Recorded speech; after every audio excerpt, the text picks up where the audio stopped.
Welcome, Jesters.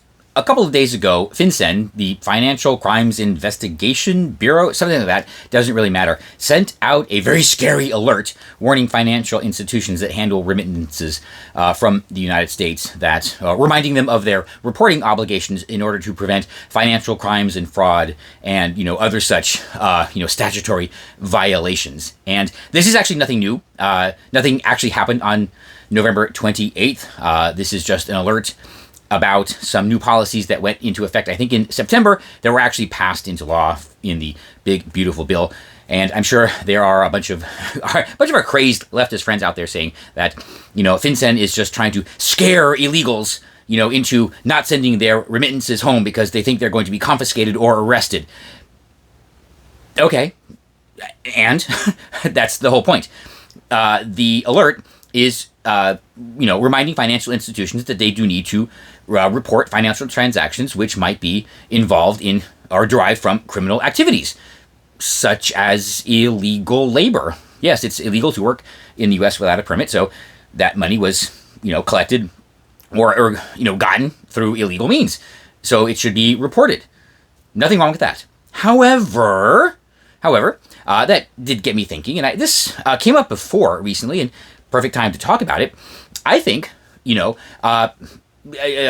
Secretary, AG Bondi, you know what? I think it's time to address finally the injustice, the actual real injustice of civil asset forfeiture that happens here in the United States. And if you're not familiar with this, it is a mechanism whereby law enforcement, usually local law enforcement, can seize cash or other materials out of suspicion that they were acquired through illegal means, and then you must basically sue the government to prove that the money is actually legal money, that you actually earned it through legal means, right? The person is not necessarily charged with a crime. They actually charge the money with a crime in some sort of bizarre, twisted legal scenario. And even if the money is, gotten through perfectly legal means, you now have to prove to the government that it is legal. This is the complete opposite of innocent until proven guilty, and it is a travesty of justice. It is very, very un-American. It is wrong, and it must be ended.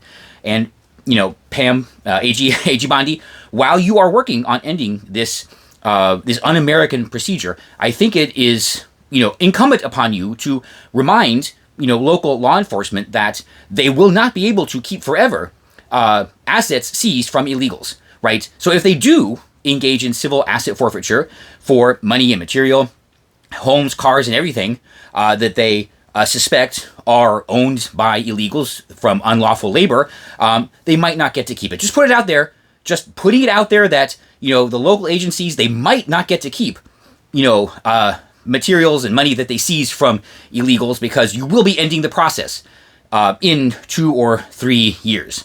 Right, so just be warned when local agencies use civil asset forfeiture against cash and other things owned by illegals, they might not be able to keep it. Right, you'd still technically use civil asset forfeiture against the illegals, but they might not be able to keep it. Right, just as a warning, just putting it out there that yes, that cash and cars and businesses and homes that are suspected to have been purchased, through illegal labor are subject to civil asset forfeiture, but, you're ending the process, so they might not be able to keep it. Might, who knows what could happen. I know it's crazy how slow and weird the government works, but, yes, so local agencies, if you do use civil asset forfeiture, against, the assets owned by illegals, because it might be from illegal labor, who knows what's going to happen to it. So yes, if you do come across, cash or property owned by illegals, if you do use civil asset forfeiture against them, who knows what's going to happen. So AG Bondi, I just put that out there. Just remind, local officials that while it is technically permissible to use civil asset forfeiture against, unlawful non-citizens, who knows what's going to happen, because you are definitely working on ending this process, for everyone, especially citizens, right? But for now, yeah, they can, seize the cash, held by illegals. I mean, just, might not be able to keep it, but yeah, they can actually seize, the cash and things held by illegals. I mean, really, civil asset forfeiture It's just terrible. It's horrible. It's un-American, and it has to be ended. Within a couple years, really. Once we deal with this, unlawful non-citizen situation, we must end civil asset forfeiture. But until then, it can be used against illegals, but it has to be ended. It absolutely 100% has to be ended. And I'm right.